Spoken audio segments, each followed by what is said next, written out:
Usually আপনাদেরকে pay করতে হবে। আমরা অনেক ধরনের কুজিন ট্রাই করার পরেও দিন শেষে আমাদের কমফোর্ট ফুড হচ্ছে বাঙালি খাবার। তার জন্যই বীর চটলা হয়তো সবার কাছে এত পছন্দের। আর সবাই বীর চটলাকে এত বেশি মিস করেছে, তার কারণে ওপেনিং এর দিনেই কিন্তু রেস্টুরেন্টটা হাউসফুল ছিল। ইভেন আমাদেরও কিন্তু সিটের জন্য কিছুক্ষণ ওয়েট করতে হয়েছে। আজকের মেনুতে কিন্তু অনেক কিছুই ছিল।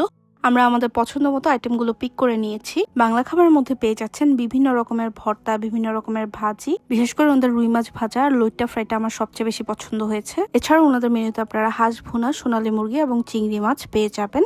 আমরা একটা প্লেটে নিয়েছিলাম খিচুড়ি এবং খিচুড়ির সাথে যাই এরকম কিছু আইটেম পিক করেছিলাম। আরেকটা প্লেটে নিয়েছিলাম পোলাও, রোস্ট, ডিম এবং চিংড়ি ভুনা আর লইট্টা ফ্রাই। আর আমার 3টা ফেভারিট ডেজার্ট ছিল। একটা ছিল রসগোল্লা, আর একটা ছিল গোলাপ জামুন, আর ছিল ওনাদের ক্যারামেল পুডিং। এই রসগোল্লাটা এত মজা আর ওনাদের ক্যারামেল পুডিংটাও অনেক ভালো ছিল। ওনাদের থেকে এই দুইটা কিন্তু মাস্ট হ্যাভ। রেস্টুরেন্টের সামনে কিন্তু আপনারা স্ন্যাক্স এন্ড ড্রিঙ্কস এর জন্য একটা সেকশন পাবেন, যেখান থেকে আপনারা গরম গরম চা, সিঙ্গারা, সমুচা এগুলো ট্রাই করতে পারবেন। বীর চটলার এবারে ডেকোরেশনের 90s ভাইবটা আরো সুন্দরভাবে ফুটে উঠেছে, খুবই ভাইব্রেন্ট। হাউসফুল থাকার কারণে আমি অ্যাম্বিয়েন্সের এনাফ ক্লিপ নিতে পারিনি। আপনারা এই জায়গাটা অবশ্যই ভিজিট করবেন। আপনার যদি এরকম 90s ভাইব বা রেট্রো থিম ক্যাফে ভালো লাগে তাহলে অবশ্যই এই জায়গাটা ভিজিট করবেন। ওনারা কিন্তু আগের লোকেশনেই আছে।